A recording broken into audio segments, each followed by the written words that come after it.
एक बहुत बड़े भक्त थे। वो भक्त जो थे उनसे किसी जन्म में कोई पाप हो गया था। क्या हो गया? पाप हो गया। पर इस जन्म में वो बहुत बड़े भक्त थे, तो उनका पाप आया और उनका पाप आके बोला कि साधु जी, अब आपकी भक्ति के कारण हो जाएगी मुक्ति, और जब आपकी मुक्ति हो जाएगी तो मैं हूं पाप, आपका ही पाप हूं। आपने किसी जन्म में पाप किया था, पर उस जन्म में आप बच गए थे, तो इस जन्म में आपको भोगना पड़ेगा। पर इस जन्म के बाद तो आपकी होने वाली है मुक्ति, आगे तो मैं आपको भोगा नहीं सकता, क्योंकि पाप जिसकी मुक्ति हो जाए उसके लिए कौन सा पाप। तो अब ऐसा करो कि मैं ठहरा पाप, आप मुझे स्वीकार कर लो। तो साधु जी ने कहा कि भैया ये बताओ पाप कि मुझे कितना भोगना है। तब कहा कि आप 12 साल का पाप भोगना पड़ेगा आपको। 12 साल के लिए मैं आपके ऊपर 12 साल के लिए आऊंगा, और 12 साल आपको कोढ़ का रोग होगा। क्या होगा? कोढ़ का मतलब चमड़ी गल गल के गिरने लगती है और माबाद बन जाती है, पूरे शरीर से बदबू आती। इतना बड़ा पाप है आपका, तो आपको 12 साल का कष्ट भोगना पड़ेगा। तो संत जी ने कहा 12 साल यदि मैं पाप भोगता रहा तो भगवान की पूजा कब करूंगा, सेवा कब करूंगा। एक काम करो, थोड़ा कम करो। तो ठीक है, आपके लिए 6 साल करता हूं। साधु जी बोले 6 साल भगवान की पूजा छूट जाएगी, और कम करो। तो 6 के आधे 3 साल। बोले 3 नहीं, तो अच्छा एक काम करो 3 महीने। बोले 3 महीने बहुत ज्यादा है। तो बोले एक काम करो 3 दिन।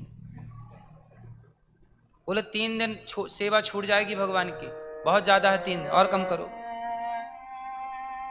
तो बोले एक काम करो फिर 3 घंटे। तो बोले ठीक है, मैं पूजा कर लूं भगवान की, सवेरे का नियम कर लूं, फिर 3 घंटे के लिए तुम आ जाना। सोचिए भगवान की भक्ति का परिणाम देख रहे हैं क्या होता है, कि जहां सालों का दुख था वो सालों का दुख 3 घंटे में टल गया। इसलिए लोग भगवान की भक्ति करते हैं, इसलिए भक्ति करना चाहिए। हे प्रभु, मैं आपको कभी भूलूं नहीं। कुंती बुआ के जीवन में कितना संकट था, कितना कष्ट था, लेकिन वो सारा कष्ट टल गया कि नहीं। महाभारत में एक छोटी सी कथा आती है कि दुर्योधन ने 10,000 संतों को पांडवों की कुटिया में भेज दिया जंगल में। जाओ, आज धर्मराज युधिष्ठिर ने आपका निमंत्रण किया है, जाओ भोजन वहीं बना है। तो दुर्वासा जैसे क्रोधी संत चले गए। कहां चले गए? पांडवों के पास। उस समय पांडवों ने भोजन किया और द्रौपदी ने भी भोजन कर लिया, और द्रौपदी के पास एक बटलोई थी, छोटा सा पात्र था। सूर्य भगवान की दी हुई कृपा थी वो, कि वो जब तक चाहती जितने लोगों को बर्तन से निकाल के खवा सकती थी, लेकिन वो शक्ति तब खत्म हो जाती जब वो स्वयं खा लेती। तो द्रौपदी भी खा चुकी, बटलोई भी धुल चुकी। वो तब कितने संत आ गए?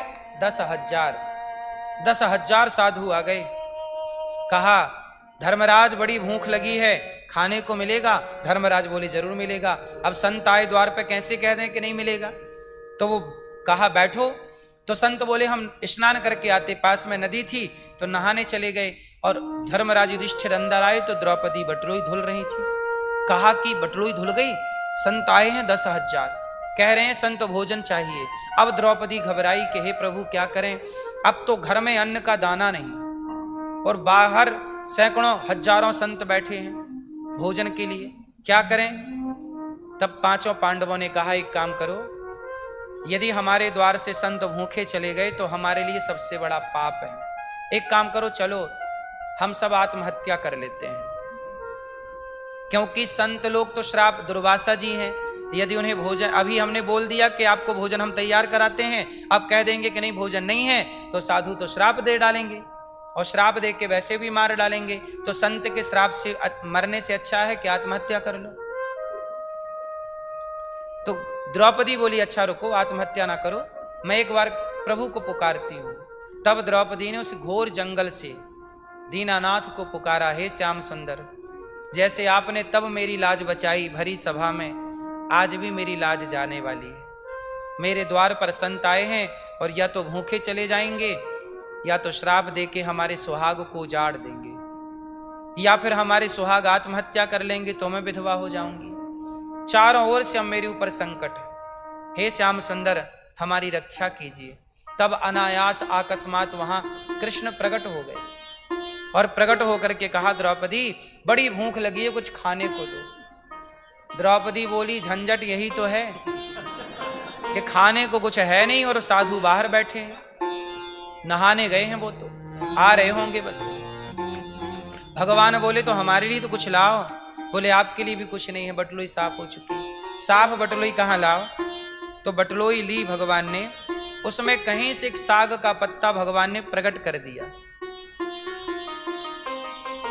अब वो तो धुल ही चुकी थी, पर एक साग का पत्ता था। कहा, बटलोई मैं देख द्रौपदी ये पत्ता है, बस मुझे इतना ही चाहिए।